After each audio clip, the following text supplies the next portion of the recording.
আসসালামু আলাইকুম। স্বাগত জানাচ্ছি দৈনিক আর নিউজে। জানিয়ে দিচ্ছি আজকের দেশের প্রধান প্রধান সংবাদ। ঈদ উল আজহার সময় রাজধানীর পরিচ্ছন্নতা কার্যক্রম সরেজমিনে পরিদর্শন করেছে অন্তর্বর্তী সরকারের যুব ও ক্রীড়া উপদেষ্টা আসিফ মাহমুদ সজীব ভুঁইয়া। নিজের ফেসবুক স্ট্যাটাসে তিনি জানান, ঢাকা ২ সিটি কর্পোরেশনের পরিচ্ছন্নতা কার্যক্রমে সক্রিয়ভাবে যুক্ত ছিলেন তিনি। এই সময় তিনি ২ কর্পোরেশনের প্রায় ২০,০০০ পরিচ্ছন্নতা কর্মীর নিরলস পরিশ্রমের প্রশংসা করেন এবং নগরবাসীর দায়িত্ববোধের প্রতি কৃতজ্ঞতা প্রকাশ করেন। প্রতি বছর কোরবানির ঈদ এলেই মশলার বাজারে অস্থিরতা দেখা যায়। চাহিদা বৃদ্ধি ও অসাধু ব্যবসায়ীদের কারণে প্রায় অংশই দাম বেড়ে যায় জিরা, এলাচ, দারুচিনি সহ অন্যান্য গুরুত্বপূর্ণ মসলার। তবে এবারের কোরবানির ঈদে চিত্রটা কিছুটা ভিন্ন। প্রাপ্ত তথ্য অনুযায়ী জানুয়ারির তুলনায় গুরুত্বপূর্ণ প্রায় সব মসলার দাম কমেছে, যা ঈদ বাজারের জন্য এক স্বস্তির খবর। একই সাথে তেল এবং চিনির দামও কমেছে, আর লবণের দাম অপরিবর্তিত আছে।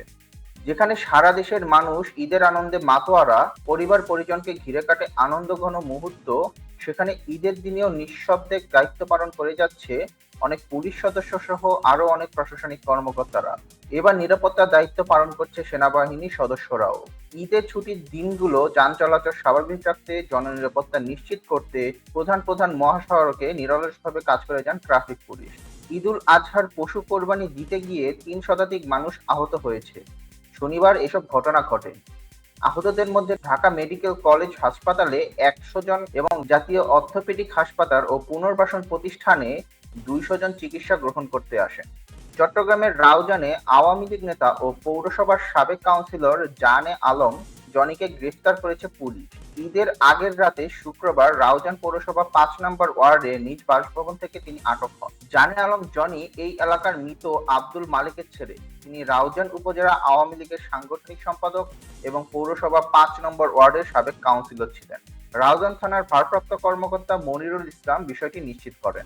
দায়িত্ব নেওয়ার ৮ মাস পূর্তিতে বাংলাদেশ বিনিয়োগ উন্নয়ন কর্তৃপক্ষ বিডা এবং বাংলাদেশ অর্থনৈতিক অঞ্চল কর্তৃপক্ষ বেজার নির্বাহী চেয়ারম্যান চৌধুরী আশিক মাহমুদ বিন হারুন আমাদের আমলনামা শিরোনামে সামাজিক গণমাধ্যমে একটি ফেসবুক স্ট্যাটাস দিয়েছেন। শুক্রবার দুপুর ২টার দিকে তিনি এ পোস্টটি দেন। এখানে তিনি তার কর্মপরিধিকে ৩টি ভাগে বিভক্ত করেন এবং তার বিশদ বিবরণ তুলে ধরেন। এবার আন্তর্জাতিক সংবাদ। মার্কিন যুক্তরাষ্ট্রে অবৈধভাবে অবস্থানরত বিদেশিদের জন্য আবারও সতর্কবার্তা জারি করেছে মার্কিন প্রশাসন। এক বিবৃতিতে যুক্তরাষ্ট্রে অবস্থানরত অবৈধ অভিবাসীদের দ্রুত দেশ ত্যাগ করার নির্দেশ দেওয়া হয়।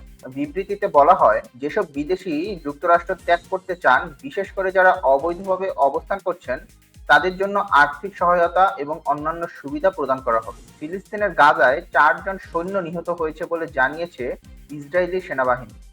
শুক্রবার তারা এ ঘোষণা দিয়েছে। এ নিয়ে ইসরায়েলি হিসাবে ৪ শতাধিক সেনা হানারও তারা।